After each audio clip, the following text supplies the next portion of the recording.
Yeah, it clearly is a body-worn video camera been put up on the windowsill.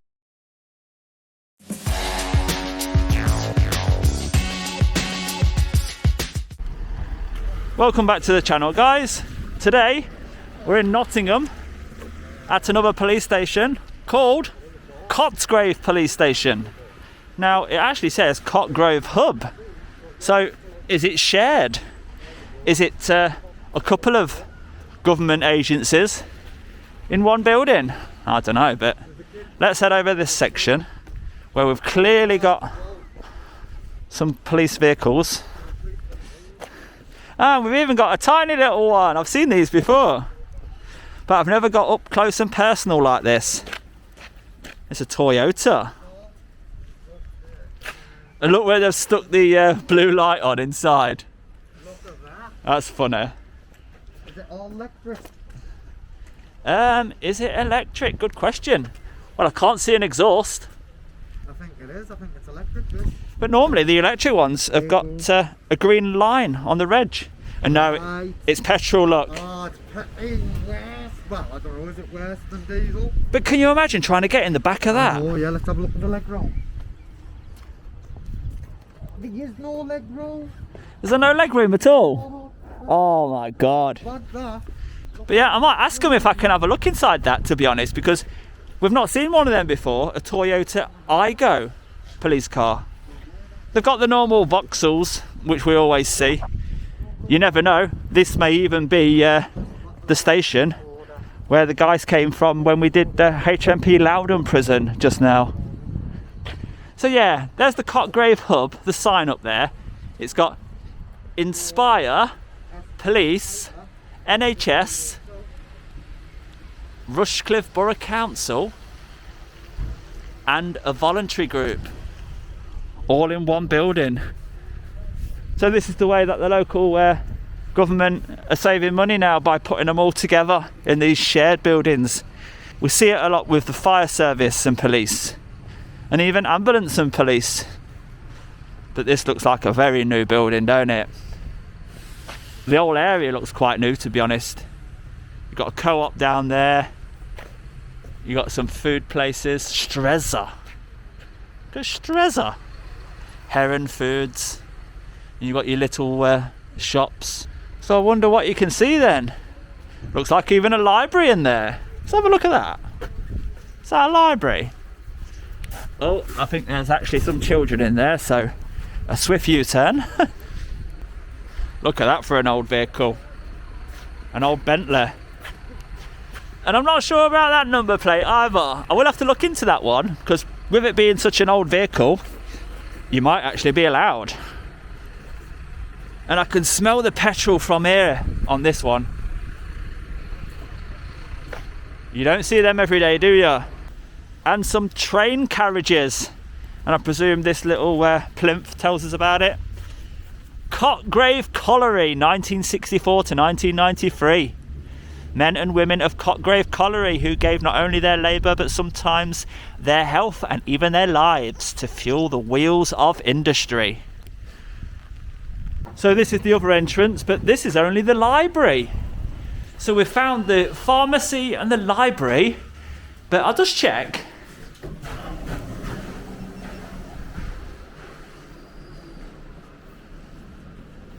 Oh, that's the GP section, and that's the library section. Is it, whereabouts is the police desk?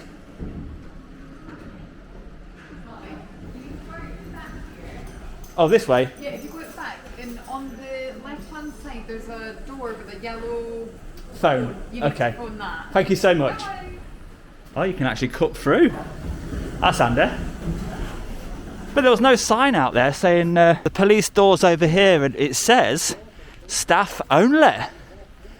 But at least they're giving you a way to contact them out of hours, which is all you need, really. Please use this telephone to contact the Nottinghamshire Police 101 service, or if you're unable to make a voice call, use your mobile to text. That is really good service. So you can actually use your mobile to text that number. And they've even got it in Braille for those that struggling with their sight.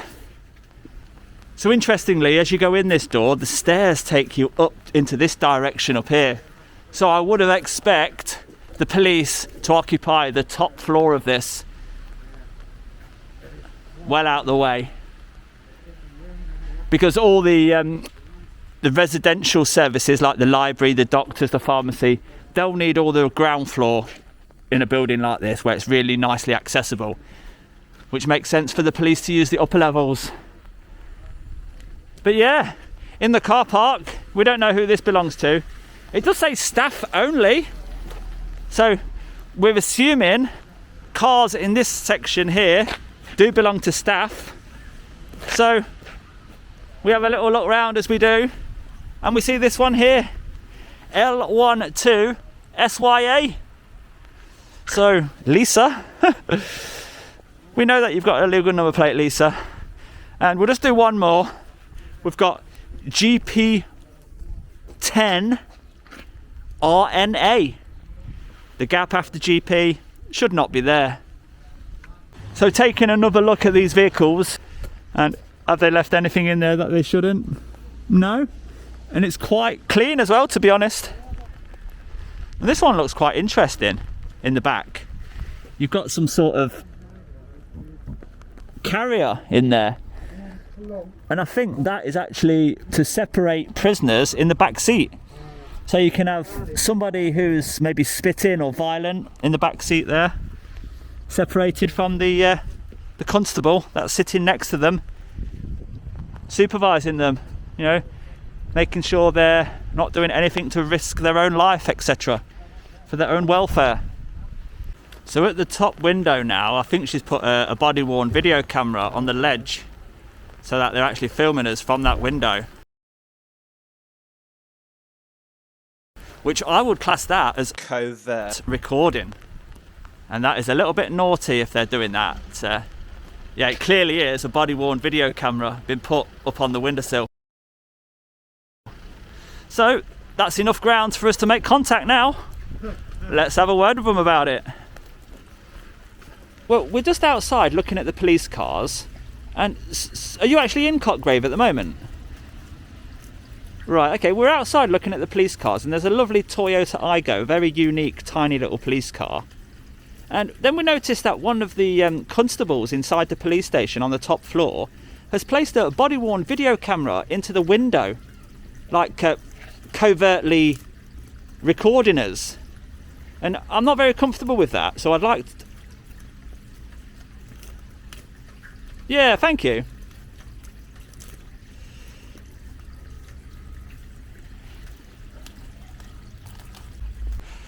Right, so we tried on the yellow phone to get some response, but they're just saying it's not open to the public. There's nothing they can do. So let's see if that body-worn video camera's disappeared, and look, it's not there anymore, look.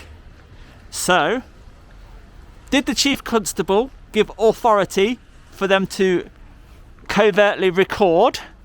Because they should not be doing that unless they've had authority from the Chief. If only they would just come out, we could ask them.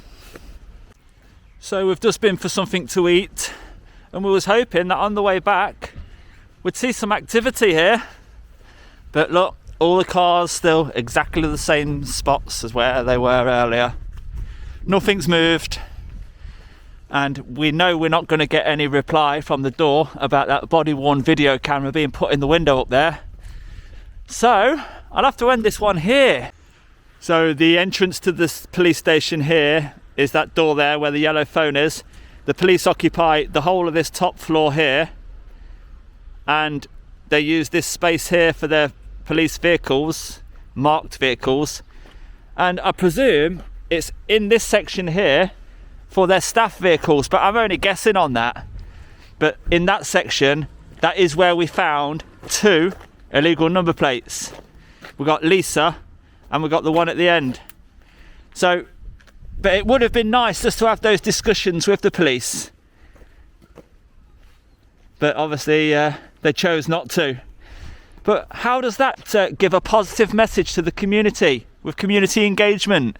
They could clearly see out the window when we saw the body-worn video up there that we're showing an interest. You know, number one, we could be doing hostile reconnaissance. They didn't tick that box off, did they? They didn't come and check us out. And number two, they didn't take the opportunity to give a positive message and build that bridge. So I don't know. So yeah, as I say, guys, we might not use this, but if we do, go easy on me, because I must be getting low on content. So if you have enjoyed it, give it a thumbs up for me, and I'll see you on the next one. Bye bye for now.